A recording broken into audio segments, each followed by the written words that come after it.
ओम शांति। आत्मा अगर परम मौन में रहकर, गहरे साइलेंस में रहकर बाबा को याद करे तो उसके जितने भी हिसाब किताब हैं वह जल्दी ही समाप्त हो जाते हैं। परम मौन में रहे, वह साइलेंस में रहे। तो साइलेंस में हम कैसे रहे, वह परम मौन क्या है, उसको थोड़ा विधि से या प्रैक्टिकल कैसे करना चाहिए उस बारे में आज हम चर्चा करेंगे। आप लोगों ने बहुत बार सुना है, आत्मा चढ़ती कला में भी जा रही है, सत्युग से नीचे आत्मा जो है वो उतरती कला में आती गई। तो ये उतरती कला में आती गई, चढ़ती कला में वापिस चढ़ रही है, इसमें जो सही अर्थ है इसको, वह सही तरीके से बाबा की बात को समझना चाहिए। आप खुद सोचो कि अगर आत्मा खुद उतरती कला में आई, यानी उसकी शांति कम हो गई हो, उसका आनंद कम हो गया हो, शांति या खुशी कम हो गई हो, तो अभी वापस लाने में तो बहुत मेहनत करनी पड़ेगी। चढ़ती कला का अर्थ तो फिर यही हुआ। हाँ, तो बाबा एक तरफ कहते हैं उतरती कला में आत्मा आई और फिर अभी हमें चढ़ती कला में जाना है, लेकिन इसके साथ बाबा बहुत गहरी बात याद करते हैं कि सीढ़ी चढ़ना यूँ नहीं कहते बाबा। चढ़ती कला में आने के लिए बाबा क्या कहते हैं, परम मौन में जाओ, याद करो। याद करो इसका अर्थ क्या हुआ कि तुम आत्माएं, वास्तव में आत्मा कोई गिरती नहीं। यह बात तो बहुत अच्छे से समझ, अगर आत्मा गिरती है, अगर कोई ये समझ ले तो उसको बहुत मेहनत लगेगी आत्मा को चढ़ती कला में ले जाने में। हाँ, यह बात बहुत सही तरीके से समझनी चाहिए। जैसे कोई अमीर व्यक्ति है, बहुत सारा फैक्ट्रियों का मालिक है, बहुत सारी चीज़ें है, वह किसी वजह से थोड़ा भूल जाता है कि वो अमीर है और रोड पे जा रहा है, लेकिन वो भूल गया कि वो अमीर है, उसका घर किधर है। तो हुआ क्या, वो उतरती कला में अमीर नहीं आया। इसका अर्थ क्या है कि वह अपने आप को भूल गया है। अगर उसको याद आ जाए तो कोई दिक्कत नहीं है। तो आत्मा की कोई शक्तियाँ कम नहीं हुई। अगर आत्मा की शक्तियाँ कम हो जाती तो हमें बहुत बड़ी दिक्कत हो जाती। बाबा कहता शक्तियाँ बढ़ाओ, लेकिन बाबा क्या कहता है, याद करो। हर बार बाबा की जो मुरली है वो याद पर ही रहती है। तो यानी हमारी उतरती कला का अर्थ क्या है कि हम देह के रिश्तों में, मन की भावनाओं में, संसार में हम जो है वो भूल गए हैं आत्मा का अपना मूल स्वरूप, जो शांत स्वरूप है, जो आनंद स्वरूप है, जो ऑलरेडी है। हम कोई लाना नहीं है, हमें शक्तियाँ बढ़ानी नहीं है, हमें आनंद बढ़ाना नहीं है, हमें साइलेंस लाना नहीं है। हम ऑलरेडी बाप समान है, पावरफुल है, शक्तिशाली है। हमें सिर्फ अपनी भूली हुई स्मृति जो है, जिस कारण से हम स्वयं को भूल गए हैं, वह सिर्फ हमें याद करना है। याद, बाबा जो है वो बार बार क्या कह रहे हैं, याद कर लो तुम कौन हो, तुम भूल गए हो। बाबा शांति देने के लिए नहीं आए हैं, बाबा तुम्हारे भीतर की शांति को जगाने के लिए आए हैं, भीतर के आनंद को जगाने के लिए आए हैं, जो ऑलरेडी तुम्हारे पास है। तो यह बात सही तरीके से लोग की आत्मा की उतरती कला, मना गिरती कला, यानी कहीं से गिरती गई शक्तियाँ कम होती गई, नहीं, आत्मा भूलती गई। हाँ, गिरने को कैसे लेंगे हम, हाँ, धीरे धीरे आत्मा सत्य त्रेता में थोड़ी कम बोली, फिर रिश्ते नातों में और भूलती गई, विकारों में आई तो और स्वयं को भूलते भूलते यहाँ पर उतरती कला, यानी यहाँ पर यह स्थिति हो गई कलयुग के अंत में, स्वयं को बिल्कुल भूल गई, कमजोर नहीं हुई। यहाँ पर थोड़ी बातें समझनी होनी चाहिए कि आत्मा कमजोर नहीं हुई। आत्मा सत्य स्वरूप में कभी कमजोर हो ही नहीं सकती। उसका मूल स्वरूप, अनादि स्वरूप सुख स्वरूप है, शांत स्वरूप है, अनादि है, वो सत्य है। सत्य कोई चीज घटती नहीं, कोई बढ़ती नहीं। हाँ, तो ये मन जो है, हाँ, मन के अंदर उतार चढ़ाव आया क्योंकि भूल गए। मन का कनेक्शन आत्मा से जो होना चाहिए वह नहीं रहा। तो बाबा क्या कह रहे हैं कि वापिस अगर पूर्णतया स्मृति आ जाए कि तुम कौन हो, तो तुम वो पावरफुल हस्ती हो, वो पावरफुल तुम शक्ति हो। अगर तुम अपने मूल स्वरूप में आ जाओ तो हिसाब किताब क्या है? कई लोग कहते हैं कि हिसाब किताब मेरा कितना बाकी है, मेरे कार्मिक अकाउंट कितने बाकी है, क्या मैं थोड़ा पुण्य कर लूँ तो मेरे कार्मिक अकाउंट पूरे हो जाए? नहीं, हिसाब किताब बाकी का अर्थ है कि तुम स्वयं को कितना भूले हो। जितना तुम स्वयं को ज़्यादा भूले हो उतना तुम्हारा हिसाब किताब बहुत ज़्यादा है। क्योंकि जो भी आत्माएं स्वयं को जितना सारा भूलती गई, यानी उसके गुणों को भूलती गई, प्रेम, आनंद, शांति, देहभान में ज़्यादा आती गई, तो स्वयं को जितना ज़्यादा भूल कर कर्म किए तो सबसे ज़्यादा हिसाब किताब उसके बहुत ज़्यादा बड़े हुए हैं। और जो आत्माएं स्वयं के मूल स्वरूप में आने लगती है, मूल स्वरूप को पहचानने लगती है, इसका अर्थ यह है कि उसके हिसाब किताब कमजोर हो रहे हैं, हिसाब किताब समाप्त हो रहे हैं। तो हिसाब किताब समाप्त होने का अर्थ क्या है? लोग बहुत गहराई से समझते नहीं।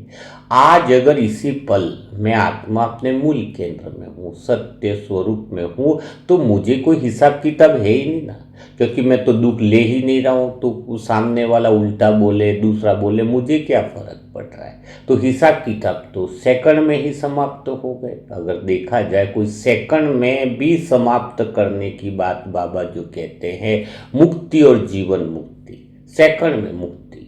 मुक्ति का अर्थ क्या है? जो हम भूल गए हैं जितना जल्दी याद कर ले, टेंशनें खत्म। जो अमीर व्यक्ति सड़क पर चल रहा है, भूल गया मेरा घर कहाँ है या मैं अमीर हूँ, तो वो तो ठोकर तो खाएगा ही खाएगा और ठोकरें खाएगा। वो बोले मैं कितनी देर ठोकरें खाऊंगा? तो एक ही बात है, जब तुम याद कर लोगे, स्मृति आ जाए, उसी दिन ठोकर बंद। वो अगर एक सेकंड में स्मृति आ जाती, इसी समय ठोकर बंद। नहीं तो कई सालों साल भी लग जाए तो भी हिसाब किताब खत्म नहीं, क्योंकि स्मृति आने का नाम ही नहीं ले रही है। तो आपको अपने आप से पूछना चाहिए कि मेरे दुख क्यों बड़े हुए हैं, मेरी परेशानियां क्यों बड़ी हुई है, मेरी चिंताएं क्यों बड़ी हुई है, मेरे मन के बोझ क्यों समाप्त नहीं हो रहे? तो उसका उत्तर में आगे एक ही लाइन लिखो, इसका कारण मैं स्वयं हूँ। बाबा मुझे बार बार याद दिला रहे, मैं कौन हूँ, मैं कौन हूँ, मेरा सत्य स्वरूप क्या है, मेरा वास्तविक स्वरूप क्या है, मेरा आत्मा का मूल केंद्र क्या है।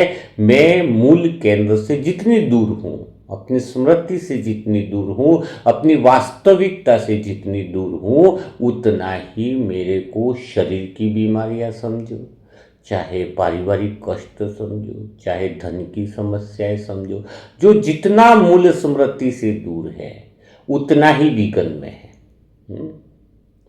अब बोले दादियाँ बड़ी सुखी थी, दादियाँ सुखी नहीं थी, सुखी तो तुम भी हो, आनंद में तुम भी हो।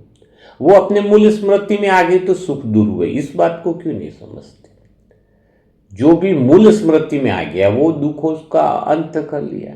बड़ी बड़ी कोई निमित्त आत्माएं तुम्हें बहुत बढ़िया लगती है, बहुत दादियाँ हैं, बड़े जो भी निमित्त आत्माएं तुम्हें लगते बहुत अच्छे अच्छे हैं, वो तो देखते, पर ये क्यों नहीं समझते वो मूल केंद्र के बड़े निकट हैं।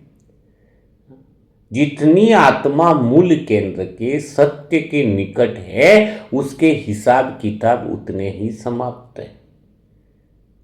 मूल केंद्र जो सत्य है, तुम जो तुम्हारी सबसे बड़ी परेशानियां ये आ रही है कि मन जो है मान्यताओं के जाल में फंसा हुआ है। तो जीते जी मरना यानी परम मौन को प्राप्त करना। अभी जिस साइलेंस को तुम मानते हो कि यह शांति है, बहुत तुम्हारी नहीं है। सेंटर में गए अच्छी शांति लगी, वो सेंटर की शांति है। घर पर आए किसने बोल दिया तो तुम्हारा मूड ऑफ हो गया। तो तुम्हारी अपनी शांति होती तो तुम घर पे भी शांति में रहने चाहिए थे। वो तो सेंटर की शांति है। थोड़ी देर के लिए योग में शांति का अनुभव हुआ तो वो तो भगवान की शांति हुई। शांति के सागर ने तुम्हें शांति का वो वाइब्रेशन दिया। हाँ, तो बाबा क्या कह रहे, मेरी शांति से कब तक चलोगे, सेंटर की शांति से, अच्छे वातावरण की शांति से कब तक चलोगे। जो मन में जो शांति है वो शांति तुम्हारी नहीं। तुम्हारी शांति तुम्हारी खुद की जो है, वह अपनी जो शांति उसको जगाना है।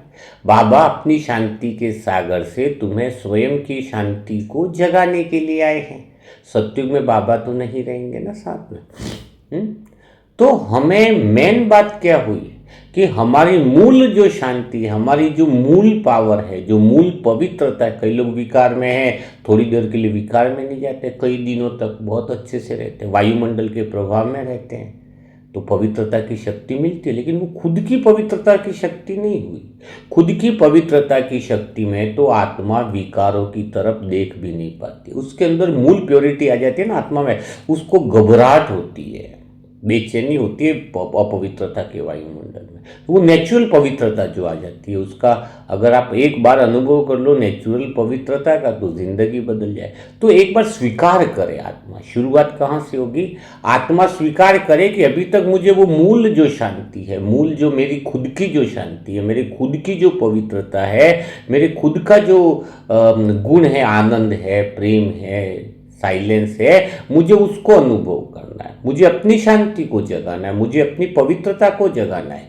और मैं कहीं उतरती कला में नहीं आई हूँ, ये बात थोड़ी पक्की करो। मैं कहीं घिरी नहीं हूँ, ये विकार, इससे मेरी कोई स्थिति कोई खराब नहीं है, मुझे आत्मा पे कोई दाग नहीं लगा है। एक तो अपने आप को दोष देना गलत, मना करो, लेकिन कल फिर बताया दोष देना भी मना करो, लेकिन धोखा देना भी मना करो। कि भाई चलो मैं गिरी, मुझसे पाप कर्म हो गए, नहीं नहीं नहीं, कोई पाप कर्म, मैं खाली भूल गई हूँ अपने आप को। मैं ऑलरेडी पावरफुल हूँ, मैं ब्रह्मांड की मालिक हूँ, मेरे अंदर इतनी अपार शक्तियां हैं, अपार शक्ति इतनी है कि सारे ब्रह्मांड, सारी प्रकृति के तत्व इशारे से चल सकते हैं। लोग मुझे बोले तू कमजोर है, तुझे कुछ नहीं आता है, तू क्या जीवन में करेगा। लोगों के मैसेज का असर आपके ऊपर पड़ना ही नहीं चाहिए। आपको ये पता होना चाहिए कि मैं कौन हूं। लोग बोले जैसे तुझे कुछ नहीं आता, अंदर बोलो अपने आप को मैं कौन हूं, वो तुझे क्या पता। मैं कौन हूं पहले खुद को मैं तो जान लो, पर मुझे पता चल गया है कि मैं कौन हूं। मैं भगवान के जैसा हूं।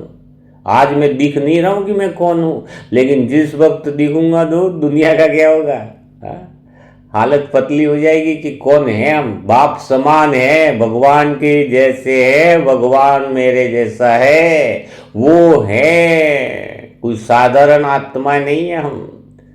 लोग कह दे कि तुम ऐसे हो, तुम वैसे हो, परिवार वाले कह दे, गली, अरे तुम जानते कहाँ हो कि हम कौन है। हम जो हैं वो जान जाओ तो पाव धो के पीने लगे, वही तो देवता स्वरूप है। और सच में हम हैं। अगर हमारा वो दाता स्वरूप, हमारा वो पूज्य स्वरूप, और हमारा जो मूल स्वरूप है, जो अनादि स्वरूप है, जो सत्य स्वरूप है, जो हमारे अंदर की ओरिजिनल करुणा है, जो हमारे ओरिजिनल की जो शांति है, हमारे ओरिजिनल स्वरूप का जो खुद का जो प्रेम है, वो अगर प्रकट हो जाए तो ये दुनिया तो दीवानी हो जाएगी। क्योंकि उनको अपार शांति मिलेगी, उनको सुकून मिलेगा, अपार आनंद मिलेगा। तो वो अपार आनंद पाने के लिए हम क्या करें, हम अपनी खुद की शांति का अनुभव करें। अगर वो खुद की शांति में जो सत्य स्वरूप है वो परम मौन में प्रकट होता है। परम मौन जो तुम सत्य हो, उसमें प्रकट होने के लिए तुम्हें क्या करना होगा, तुम्हें मर जाना होगा। मर जाना होगा यानी शरीर नहीं छोड़ना है, मर जाना। जीते जी मरे बिना सत्य को तुम पा नहीं सकते, सत्य को अनुभव नहीं कर सकते, वो तुम्हारे खुद की शांति प्रकट नहीं हो सकती। तो कैसे मरे, मरना क्या है, कुछ भी नहीं है मरना। किसको मारना है, जीते जी मरना मतलब क्या है, मन की मान्यताओं को, मन की अज्ञानताओं को मार देना ही जीते जी मरना है। कोई शरीर छोड़ना नहीं है। तुम्हारा मन जिन मान्यताओं के चक्कर में फंसा पड़ा है, जिन बातों के अंदर फंसा पड़ा है, अज्ञानता को मारना है।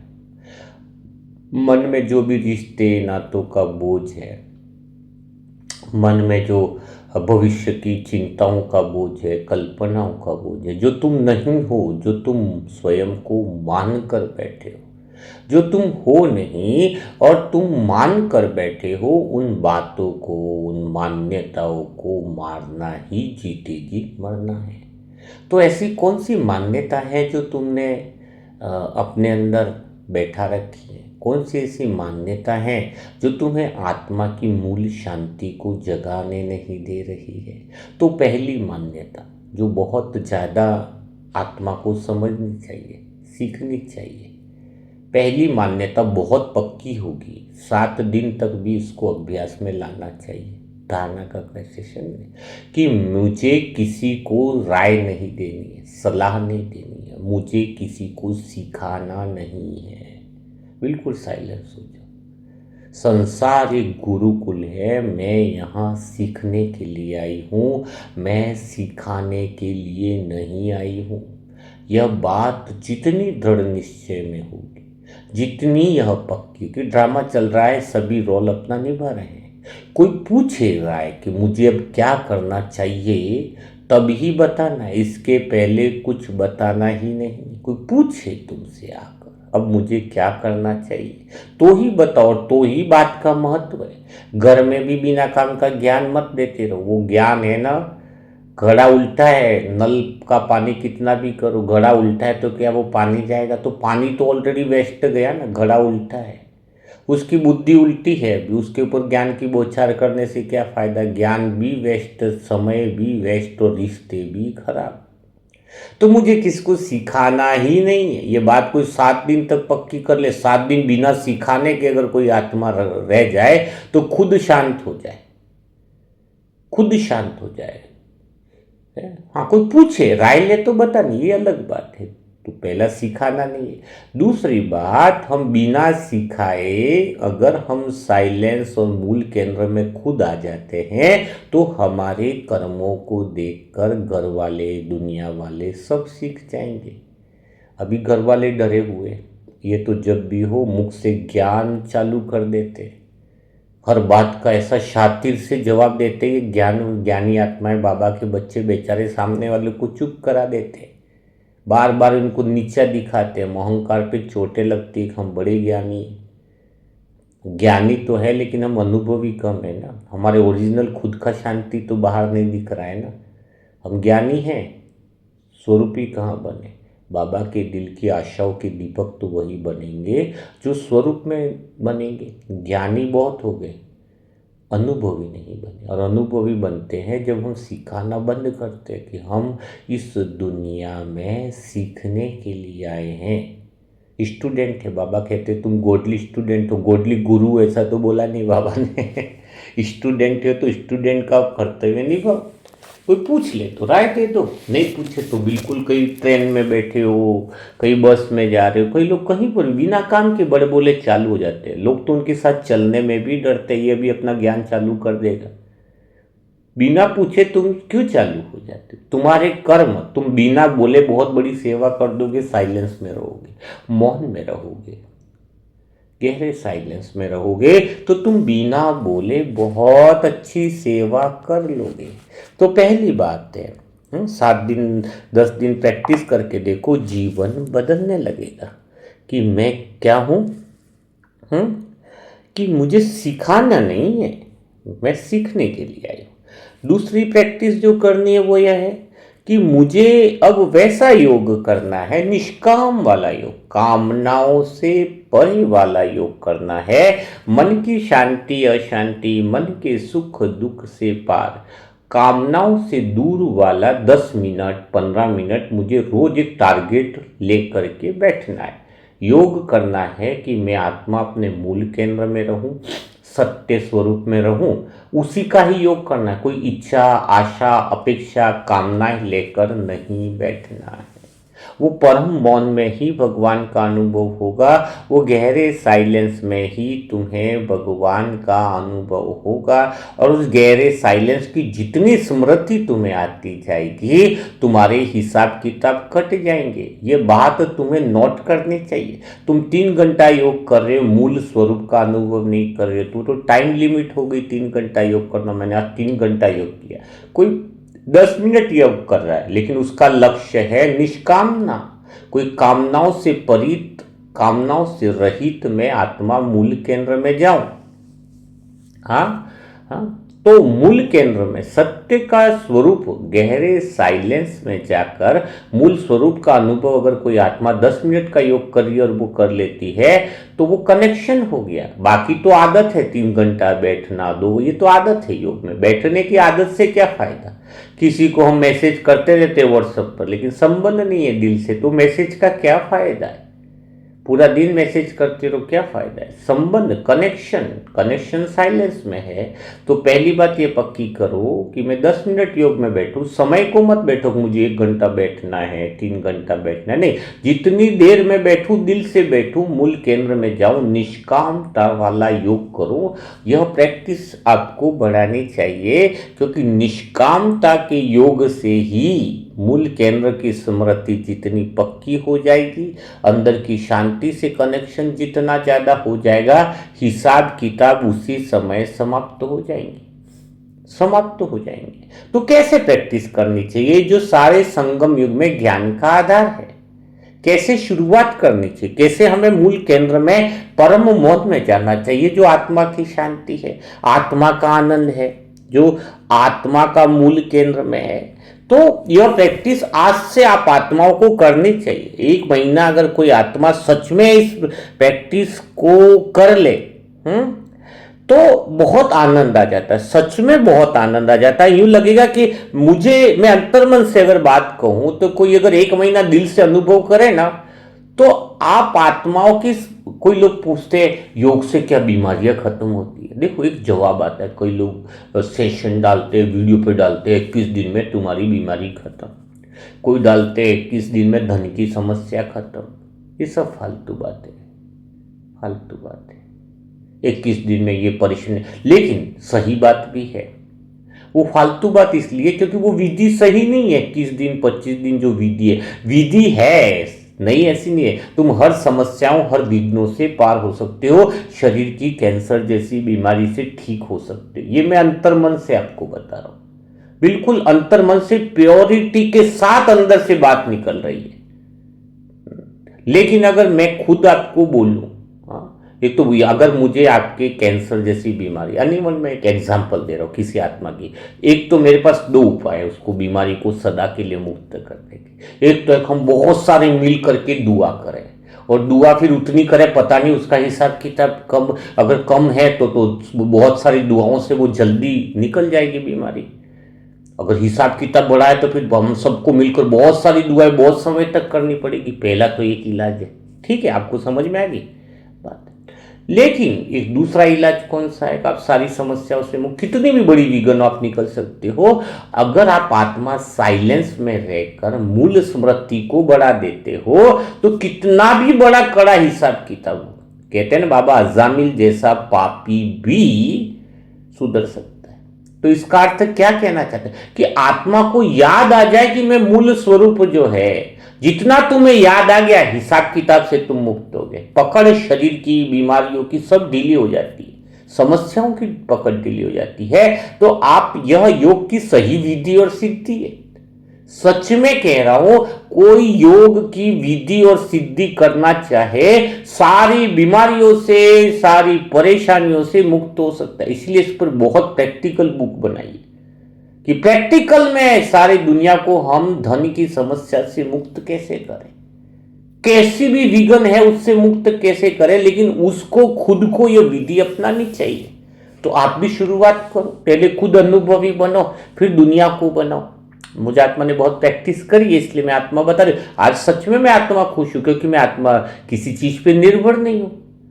मैं आत्मा मूल केंद्र में न तो सम्मान पे निर्भर हूं, कोई मेरा रेस्पेक्ट करे, न धन पे निर्भर हूं। कुछ मिला तो ठीक है, सूखी रोटी चटनी खा लेंगे, न साधनों पे निर्भर हो, जहाँ पर सोना है सो लेंगे, न कोई बाहर की चीज़ों में निर्भर है। ठीक है, तो एक बात सिखा रहा हूं, तो ये प्रैक्टिस क्या आप करना चाहोगे? आप लक्ष्य ले लो, क्योंकि धारणा का सेशन होता है प्रैक्टिकल लाइफ। आपके जीवन में जो भी समस्या है, जो भी विक्रम है, जो भी तकलीफें चल रही है, क्या आप उससे बाहर नहीं निकलना चाहते? अच्छा, आप नहीं निकलोगे तो बाबा की प्रत्यक्षता कैसे होगी? कैसे होगी? आप जो भी विघ्न है, तो आपको निकलना ही है, आपको अनुभव, और आप निकल सकते हो। निकलने के लिए, निकालने के लिए भगवान आया। एक तरफ भगवान कहता है मैं तुम्हारे शरीर की बीमारियों को ठीक नहीं करता, ये मेरे काम नहीं। दूसरी बार बाबा कहता है ये नहीं करता, वो नहीं करता, वो नहीं करता। इसका अर्थ क्या है? बाबा तुम्हें वो पावर दे देता है जिससे तुम्हारा शरीर खुद काम करने लग जाए, या तो तुम्हें शरीर की पीड़ा से मुक्त हो जाओगे। बहुत अच्छी बात है, पीड़ा होते भी तुम्हें पीड़ा का अनुभव नहीं होगा आत्मा के मूल केंद्र में। तो ये हो सकते हैं बाबा की योग में। अगर भगवान आने पर भी तुम समस्याओं में गिरे हो तो भगवान के आने का फायदा क्या? एक तरफ बोले भगवान सामने खड़ा, एक तरफ बोले हमारी समस्याओं की इतनी लिस्ट है। तो तुम्हें उससे पार, धारणा मन यही है, धारणा युक्त जीवन का अर्थ है कि तुम प्रैक्टिकल में उन सब बातों से पार चले जाओ। तो चलो थोड़ा सा प्रैक्टिस करो। आप, मैं जो बताना चाह रहा हूँ, 1 महीना सच में प्रैक्टिस करो। ईमानदारी से व्हाट्सएप पर मैसेज करो कि भाई जी हम इस समस्या से मुक्त हो गए। सारी समस्या, कामनाओं वाला योग नहीं करें, निष्काम है। हम कोई कामना लेके नहीं बैठे कि हम ये बीमारी खत्म हो जाइए, लेकिन सारी बीमारियों का मूल समाधान एक ही है। ऐसा नहीं कि धन की समस्या के लिए आपको अलग प्रैक्टिस करनी है, को शरीर की बीमारी के लिए अलग प्रैक्टिस करनी है। तुम्हारे परिवार में सब कुछ ठीक नहीं चल रहा है इसलिए तुम्हें अलग, यहाँ पर कोई पैरासीटामोल बुखार की दवाई अलग है तो उसकी दवाई अलग है, वैसा नहीं है योग में। योग का सारी समस्याओं का समाधान एक ही है। आत्मा के मूल केंद्र की स्मृति जितनी बढ़ जाए, तुम्हारे सारे विघ्न समस्याएं समाप्त हो जाएंगी। तो पर्टिकुलर विषय के लिए कोई करने की जरूरत नहीं है, तुम्हें आत्मा के मूल केंद्र को याद करना है। और बाबा कहते हैं निर्विघ्न बनना ही चाहिए तुम्हें। तो करना क्या है? आत्मा का मूल केंद्र में स्मृति में याद आ जाए तुम जो हो। मन जो चीजें मानकर बैठा है उससे तुम दूर हो जाओ। वह प्रैक्टिस दिन भर में तुम्हारी योग में होनी चाहिए। यह जीवन का लक्ष्य बना लो। जितना जितना मूल स्मृति तुम्हें याद आती जाएगी तो तुम्हारे जीवन में मिरेकल होने लगेगा। तुम्हें लगेगा कि तुम वैसे ही इतने पावरफुल हो, इतने जादूगर हो जो पूरे ब्रह्मांड को हिला सकते हो। तुम वास्तव में वो हो अगर तुम स्वयं को पहचान लो। तुम्हारी हस्ती कुछ ऐसी है, तुम्हारी दृष्टि में भी कुछ ऐसा जादू है, तुम पावरफुल सोल हो। बस दुनिया तुम्हें जानती नहीं है क्योंकि तुम भी खुद कुछ को खुद जो है वो पहचान नहीं पा रहे। तुम्हारे अंदर वह पावर है, भगवान ने तुम्हें वो शक्तियां ऑलरेडी दे रखी है। नया जन्म का अर्थ क्या है? मरजीवा जन्म, यानी मन मान्यताओं से मर जाए। पुरानी मान्यता मैं कमजोर हूं, मेरे से ये समस्या खत्म नहीं, मैं इसमें हूं, वो सारी बातों से तुम निकल जाओ। तुम्हारे अंदर वह पावरफुल शक्तियां हैं, लेकिन तुम्हारा मन किन किन चीजों को मानकर बैठा है जिसकी वजह से तुम खुद को भूल गए हो। उसकी प्रैक्टिस करनी पड़ेगी। डायरी पेन में 25-50 बातें ये प्रैक्टिस में रोज करो। एक ही पुरुषार्थ कर लो। रावण की नाभि में तीर लगा तो सारी सर खत्म हो गई। इसका अर्थ है कि सारी बीमारियां खत्म हो जाएगी। तो क्या करना होगा? सबसे पहले तुम्हें यह सोचना होगा, लिखो अपने आप को कि मन ने क्या क्या चीजें मन आपका मानकर बैठा है। 4-5-10 वाक्य जो लिखो, क्योंकि तुम वो नहीं हो जो मन मानकर बैठा है। उदाहरण के लिए लिखो, तुम अभी दुखी हो तो लिखो मैं दुखी हूं। जो भी है, देखो जो भी मन मानकर बैठा है, जो मन मानता है वो तुम्हें लिखना ही चाहिए। मैं डॉक्टर हूं तो ठीक है लिखो। कोई बोलता मैं दुखी हूं तो दुखी हूं लिखो ना। मैं सुखी हूं लिखो। ये प्रैक्टिकल करना ही चाहिए तुम्हें, क्योंकि धारणा मनो प्रैक्टिकल लाइफ। मैं बिजनेसमैन हूं तो लिखोगे कि आत्मा की ओरिजिनल शांति को याद करना है। आत्मा की अपनी खुद की शांति, पराय भरोसे कब तक सुख मिलेगा। आत्मा का मूल आनंद के पास जाना है तो ये 4 5 10 लाइनें पहले लिखो। क्या लिखना है, मैं बिजनेसमैन हूं, मैं स्त्री हूं, मन मान, मैं लड़का हूं, मैं लड़की हूं, ये भी तो मान के जो वास्तव में मान कर बैठे वो लिखना चाहिए। मैं बिजनेसमैन हूं, मैं सुखी हूं, मैं दुखी हूं। तो जो मान कर बैठे हो वो लिखो, तो फिर आप दूसरा काम हम करेंगे। तो योग में प्रवेश करने का अर्थ क्या हुआ? कि मृत्यु के बाद तुम क्या रहने वाले हो। बाय चांस अगर मन मर, आज शरीर छूट जाए तो तुम क्या रहने वाले हो पता है? मैं इंजीनियर हूं तो इंजीनियर मैं इंजीनियर इतना काट लो। मैं स्त्री तो मैं स्त्री काट लो, खाली हूं रहने वाला, आत्मा तो रहने वाली, ये बात तो पक्का है। हाँ? मैं इंजीनियर हूं तो मैं इंजीनियर को काट लो, मैं डॉक्टर हूं तो मैं डॉक्टर हूं के शब्दों को काट लो। बस ये मर्जीवा की प्रैक्टिस करनी चाहिए, तो इंसान सभी परेशानियों से मुक्त हो जाएगा। मैं स्त्री हूं तो स्त्री को भी हटा लो, मैं किसी का बाप हूं तो मैं किसी का बाप, इतना शब्द काट लो। देखो मरने के बाद तुम क्या रहने वाले, बस इतना सा प्रैक्टिस करो। ये दो ही एक ही दीवार है जिसको तुम्हें पार करना है। हाँ, मैं बाप हूं किसी का तो बाप को मिटा दो। हाँ, मैं किसी की मम्मी हूं तो मैं किसी की मम्मी को मिटा दो, खाली हूं बच्चा। हाँ, हाँ, तो नया जन्म, अभी क्या बच्चा तुम हो। हाँ, खाली हूं बच्चा, लेकिन अभी हु का अर्थ क्या है इसको भी देखो। खाली तुम हो तो संसार को तो नहीं देख रहे, ऐसा तो है नहीं। अभी तुम सारी चीजों से काट लिया, मैं बाप हूं को काट लिया तुमने, मैं पिता हूं, मैं इंजीनियर हूं तो मैं इंजीनियर इतना शब्द काट लिया। अब खाली हूं बच्चे, तो अभी क्या तुम्हें दिख रहा है? अभी प्रैक्टिकल में देखो, प्रैक्टिकल में भी देखो तो तुम्हें दीवारें दिख रही होंगी। हाँ, तुम्हें किचन में छत दिख रही होगी, तुम्हें पंखा दिख रहा होगा। अभी क्या दिख रहा है वो देखो, वो काट लिया आपने। मैं बाप हूं काट लो, मैं स्त्री हूं, मैं डॉक्टर हूं, मैं इंजीनियर हूं, सब आगे आगे के शब्द, खाली हूं बच्चे तो भी कुछ तो दिख रहा है। हूं इसका मतलब ये तो नहीं कि तुम्हें कुछ दिख नहीं रहा है, लेकिन अभी तुम कौन हो? अभी तुम दीवारें दिख रही हैं, वो पद पोजीशन में लड़का में लड़की वो भी सब निकल गया, ठीक है। अब खाली तुम्हें दिख रहा है कि दीवारें दिख रही, किचन दिख रहा है, दिख रहे। तो अभी आप एक चीज महसूस करो जो सत्य है, मैं दीवार नहीं हूं, मैं दीवारों को जानने वाली हूं। क्या हो? अपने आप से पूछो, क्या तुम दीवार हो? तो क्या जवाब आएगा? मैं दीवार नहीं हूं, मैं दीवार को जानने वाली हूं। उससे आगे बढ़ो, आपको हाथ दिख रहा है अपना, पूछो स्वयं से, पूछो कि क्या आप हाथ हो?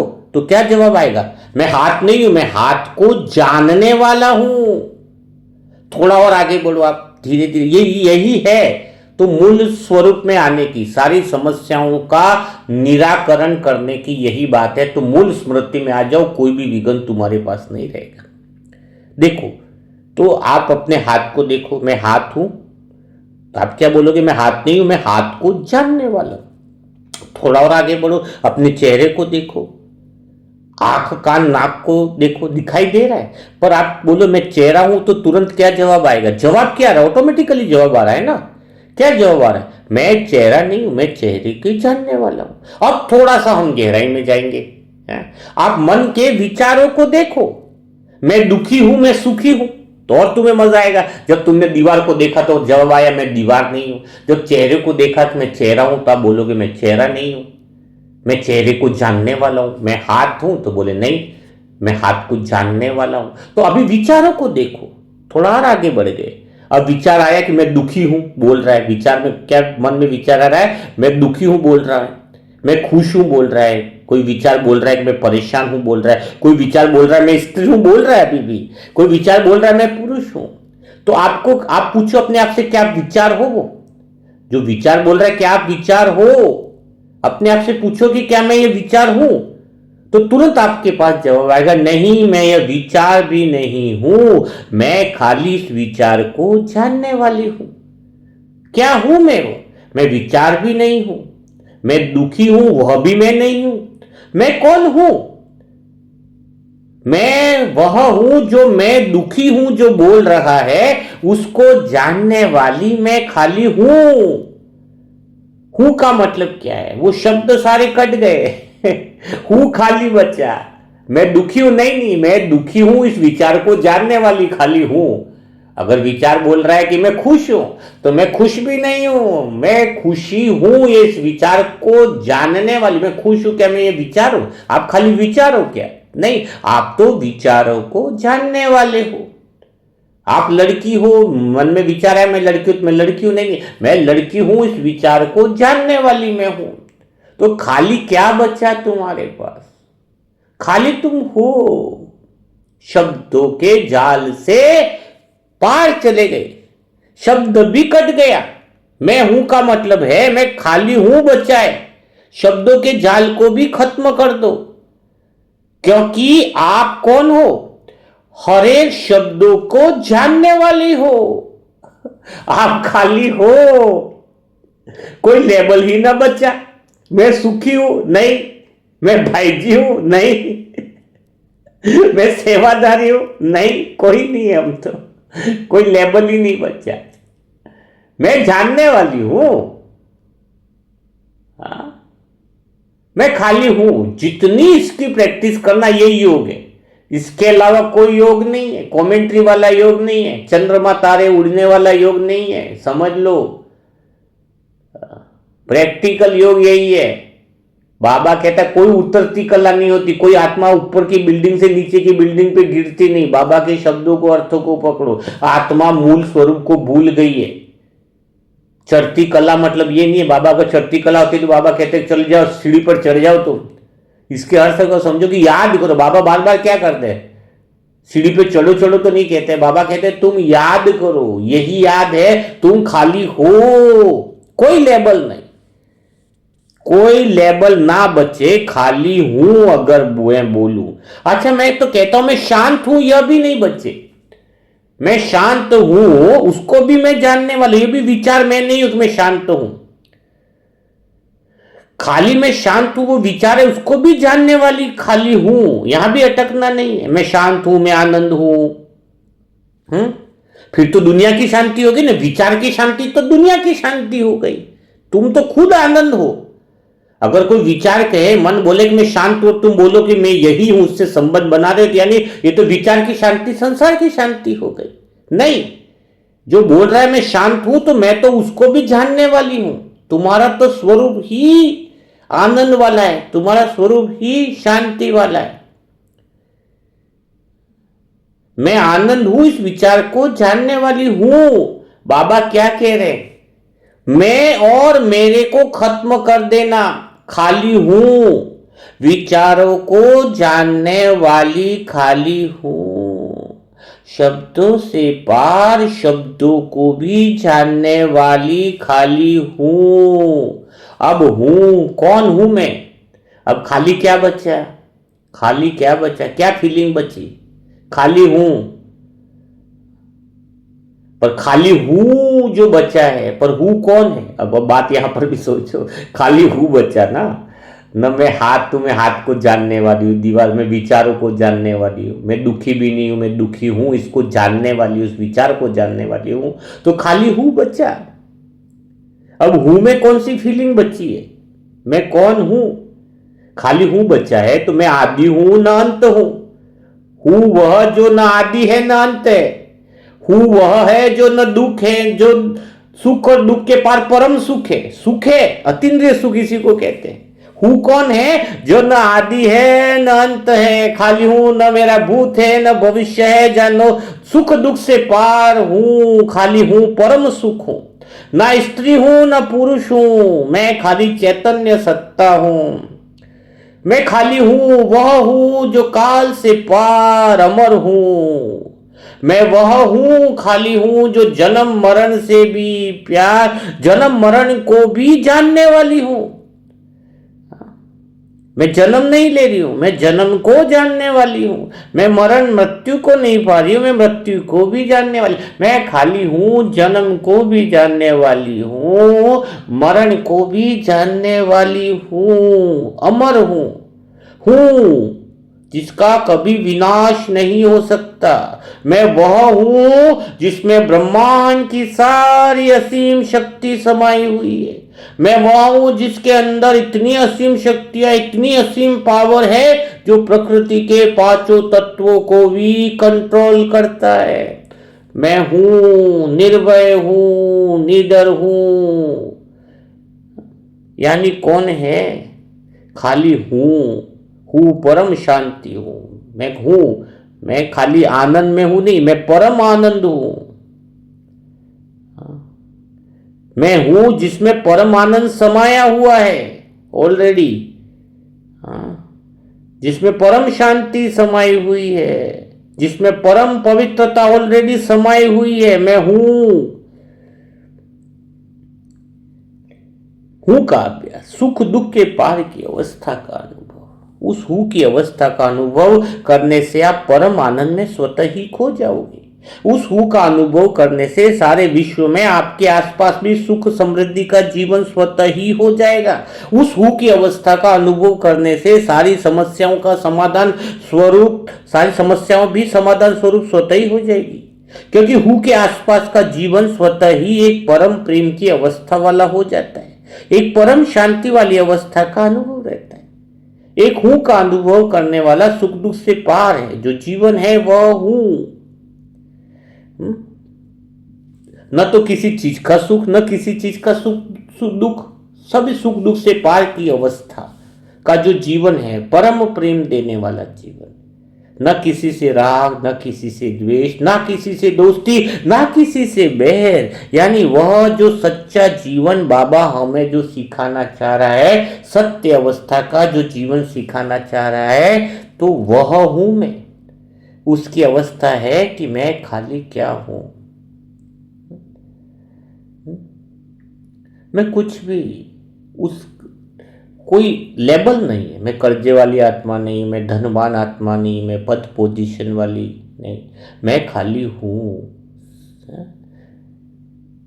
संपूर्ण संतुष्टता, संपूर्ण आनंद अवस्था, सबको सिर्फ जानने वाली, प्रकृति के तत्वों से पार की स्वयं की सत्य अवस्था है, जो परमात्मा के साथ कंबाइंड स्वरूप की अवस्था है। अगर उस अवस्था में आप दिन भर में रहो ना, तो अनहद नाद की अवस्था हो जाएगी। अंदर से फिर ऑटोमेटिकली आवाज आती रहती है परम शांति की, परम आनंद की। ये विचारों की शांति नहीं रही, क्योंकि हम विचारों की जानने वाली मैं हूं। तो ये कितनी आप जितनी प्रैक्टिस करोगे, उतना जो है वो तुम गहराई में चले जाओगे, परम शांति, मर जीवा जन्म। तो यह जो बात बताई जा रही है वो खाली समझाने के लिए नहीं है, प्रैक्टिस करने के लिए। लाइनें लिखनी होगी, आप अभ्यास, एक ही पुरुषार्थ करने का समय बचा इस समय, खाली हूं मूल्य स्वरूप का, मूल केंद्र का अनुभव करने का समय बचा है। जो मूल केंद्र में है वो हिसाब किताब से पार है, मूल केंद्र में वो सत्युगी आत्मा है, मूल केंद्र खाली हूं में है, जो किसी लेबल की पहचान में नहीं है, वह हिसाब किताबों से मुक्त है, वही कर्मातीत अवस्था है। काहे को दूसरी दूसरी छोटी छोटी बातों में फंसो, सारी बातों का इलाज ही यह है। तो उसकी प्रैक्टिस करो, उसकी प्रैक्टिस करो, और खाली हूं उसकी किताब का पूरा जो है वो मुरली मंथन में भी मिलेगा। आज बाबा ने कहा है कि मौन में याद करो, मौन में परम मौन में याद करो। मीठे बच्चे में ही बाबा ने मुरली में कहा है, परम मौन में याद करोगे तो हिसाब किताब समाप्त होंगे। तो जितना हिसाब किताब समाप्त होंगे, इसका अर्थ है क्या, स्वतः ही खत्म हो जाएंगे। तुम्हें खुद ही फीलिंग आएगी कि तुम मूल केंद्र में रहोगे, तो तुम्हें अभी ही समस्याओं से मुक्त हो जाओगे, कल भविष्य में ऐसा नहीं होगा। इसी समय अगर प्रैक्टिस की जाए तो सबसे पहले अनुभव तो इसी समय होगा कि मैं सारे हिसाब किताबों से मुक्त हूं। अभी मैं आत्मा खुद ही बोलते बोलते ऐसा लग रहा है कि मेरे पास कोई हिसाब किताब ही नहीं है, क्योंकि हम हिसाब किताब तो तब है जब हम उसमें घुस रहे। किसी कमरे में तकलीफ है, उस कमरे में तुम रहोगे तो वो तकलीफ कैसे दूर होगी। तुम कह रहे इस कमरे में मुझे बहुत गर्मी लग रही है, इस कमरे में बहुत तकलीफ है, इस कमरे में सफोकेशन हो रहा है, तो इसमें एसी लगा, तो बाबा एसी नहीं लगा रहे, बाबा कह रहे कमरा ही बदल दो। एक बार एसी लगाएंगे तो फिर समस्या, लाइट नहीं आई तो पावर कट गई तो बाबा कह रहे कमरा दुख देने वाला है। बाबा कह रहे इस कमरे से पार चले जाओ, तुम जो लेबल बनाकर चल रहे हो। बाबा कह रहे मेरे बेटे से परेशानी है, तो बाबा कह रहे तुम बाप का लेबल ही छोड़ दो। कोई बोले मेरे पति से परेशानी है, तो बाबा कह रहे तुम पत्नी का लेबल ही छोड़ दो, क्योंकि तुम जब तक तुम्हारे पति की परेशानी है, तुम पत्नी मानकर बैठे हो, तो बाबा कब तक तुम्हारे ये पति की परेशानियां ठीक करता रहेगा। बताओ, आज ये परेशानी है, कल गुस्सा कर दिया वो परेशानी, परसों ये हो गया, कितनी परेशानी है। तो परेशानी की मूल जड़ क्या है?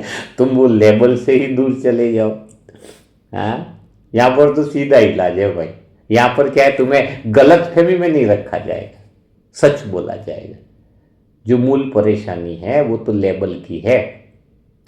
लेबलों से दूर चले जाओगे तो हिसाब, मतलब दूर जाओगे इसलिए घर बार छोड़ के नहीं जाना है, अंदर से वो पहचान से दूर चले जाओ, तो तुम्हारे जो हो रहा है होने दो, जो हो रहा है होने दो ड्रामा के अनुसार।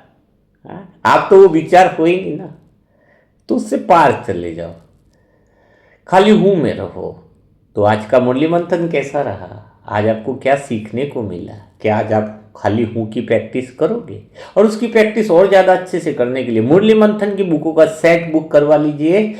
वो अगले वीक में, मीन्स अगले वीक में रेडी हो जाएगा। उसके बाद पार्सल मुरली मंथन की बुकों का लग जाएगा, यानी शुरू हो जाएगा, है ना।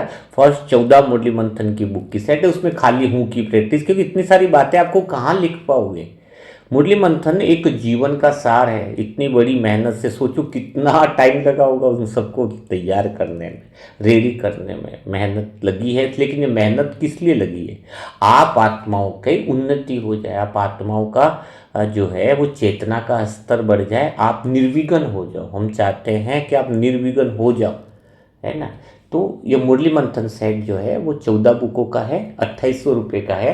निःशुल्क डिलीवरी है, ना के बराबर चार्ज है। जो मूल खर्चा लग रहा है वही आपसे लिया जा रहा है, तो उस पर आप ऑर्डर व्हाट्सएप पर कर सकते हैं। लेकिन कोई आत्मा रेगुलर मुरली मंथन सुन रही है, मनसा सेवा ग्रुप की रेगुलर मुरली मंथन सुन रही है, रेगुलर दुआओं का टास्क भी कर रही है, लेकिन उसके पास धन नहीं है और मुरली मंथन की बुक है, उसको देखो, भगवान की कई सारी ऐसी मीराएं हैं। क्योंकि हम जिस जगह पर बैठे हैं वो हमें पता है कि क्या स्थिति आई है, क्या आती है। तो कल भी 2 जनों का मुरली मंथन बुक किया, क्या करें, मनसा सेवा ग्रुप की आत्माएं हैं, उनकी भावनाओं को बोले कैसे भी करके दो बुक मुझे पहुंचा दो। कैसे लिखते, 2 बुक दे दो मुझे, बस 2 बुक तो दे दो, फिर मैं 2 बुक है 3 महीने बाद फिर लूँगी 2 बुक है। वो डेली मुरली मंथन सुनती आत्माएं। तो ऐसा दिल में करुणा के आंसू निकलते हैं कि काश मैं कहीं से भी, तो इसलिए आसपास वाले आत्मा को सिखा दो कि 200 रुपये का खर्चा कम कर लो, और 2 बुक की जगह फिर हम, यही भावना होती है कि हम उसको पूरी बुक पहुंचा दें। खाली उस आत्मा के लिए, मनसा सेवा ग्रुप के आत्माओं की बात कर रहा हूँ मैं, जो डेली दुआओं का टास्क कर रहे हैं, डेली मुरली मंथन कर रहे हैं 1.5 साल से। आज उनको लगे कि मुरली मंथन की बुक का पैसा नहीं, और मुरली की दीवानी, हम कोई कपड़े लत्ते नहीं दे रहे हैं, कोई दूसरी चीज़ें लेने की देने की बात नहीं कर रहे हैं, लेकिन हम वो बुक, वो ज्ञान की वीणाएँ, वो ज्ञान का प्रकाश जो है वो उस आत्मा तक पहुँचे, वो प्रेम पत्र उसके पास पहुँचे, जिससे वो पढ़कर न जाने कितनी आत्माओं का उद्धार करेगी। पढ़कर वो किसी को सुनाएगी नहीं तो भी वो आत्मा उद्धार करेगी, क्योंकि वो वाइब्रेशन बनेगी, वो स्थितियाँ बनेंगी। तो मैं यही कहूँगा कि कोई भी मनसा सेवा ग्रुप की आत्माएं हैं, वो अगर तकलीफ में है, मुरली मंथन बुक का पैसा का नहीं करा पाती है, तो भी आप मुझे व्हाट्सएप पर स्पष्ट मैसेज करें। मुझे नहीं पता है कि वो कहाँ से होगा, कैसे होगा, लेकिन इतना ज़रूर पता है कि अगर भगवान के प्रति आपका प्रेम 1 साल 1.5 साल से बना है, तो आप तक वो बुकें ज़रूर बाबा किसी न किसी को माध्यम बनाकर, किसी न किसी को निमित्त बनाकर वो बुकें ज़रूर पहुँचाएगा। और आप आत्माएं जो मनसा सेवा ग्रुप के, जिसके पास कुछ एक्स्ट्रा है, तो वो 2-4 बुकों का, 5 बुकों का सहयोग करें कि कोई सी आत्मा को ज़रूरत है, तो हम वो आत्माएं को वो बुकें, वो साधन पहुंचा पाए। क्योंकि इस समय, ये जो समय है, इससे बड़ा पुण्य कहीं हो नहीं सकता है। सेवा भी सामने है, आपका 1-1 रुपया इतना सच्ची रीति से यूज़ होता है कि वो किसी को सही तरीके से काम आ रहा है। सबसे मेन बात है, कोई खाने पीने में खर्चा नहीं होता, कोई साधनों में खर्चा नहीं होता, किसी चीज़ों में नहीं होता। मेन जो काम है, सत्य का ज्ञान उन तक पहुँचे, है ना। तो आप सब आत्माएं कर सकते हो। और हार्ड कॉपी किसी को बुक करानी है, मुरली मंथन सेट बुक कराना है, तो उसके लिए मोबाइल नंबर है 7202921969। आप तैयार रहो वो मुरली मंथन का सेट लेने के लिए, तैयार हो जाओ। और बहुत बड़ी खुशखबरी आपको देंगे, मुरली मंथन के सेट के बाद कुछ ऐसा सेट निकलने वाला है, बहुत जबरदस्त, तहलका मचा देगा कि पढ़ते पढ़ते योग लग जाएगा, पढ़ते पढ़ते दीवाने हो जाओगे, पढ़ते पढ़ते बस कुछ और करने की जरूरत नहीं पड़ेगी। बाबा की मीरा की बुक जबरदस्त निकलेगी। इतनी मीरा की बुक, प्रेम में डूबने की वो 40 बुकें हैं, जीवन को बदलने वाली होगी। लेकिन वो कब निकलेंगी वो कह नहीं सकते, क्योंकि अभी तो 4 ही 5 ही मीरा की बुक की व्यवस्था हुई है। पब्लिकेशन में बहुत खर्चा बैठता है, वो सामने वाले को उधार तो करने का रहा नहीं। हाँ, तो अभी मुरली मंथन की पहले का काम कर रहे हैं, लेकिन आगे भी तुम तैयारी करो। बाबा की मीरा, सच्ची मीरा की वो 40 बुकें, जो लिखने में तो मेहनत हो गई है, हाँ, आपके लिए तैयारी हो गई, नोट्स भर गए, अंगुलियों पे पट्टियां लगी हुई है लिख लिख करके, हाँ, रात दिन लिखते लिखते। लेकिन बस ये है कि अब वो प्रकाशन में धीरे धीरे आएंगी, सबको लाभ पहुंचे, बाबा सब कराएगा। समझदार आत्माओं को इशारा काफ़ी है, तो बाकी सब हम देखेंगे। तो कल फिर हम मुलाकात करेंगे, तब तक के लिए सभी मेरे प्यारे भाई बहनों को ओम शांति। बस बाबा से ये दुआ करो कि जल्दी से सभी चीज़ें सभी आत्माओं तक पहुंच जाए, सब आत्माएं अनुभवी बन जाए और सब आत्माएं अपने दुखों और परेशानियों से मुक्त हो जाए। ओम शांति।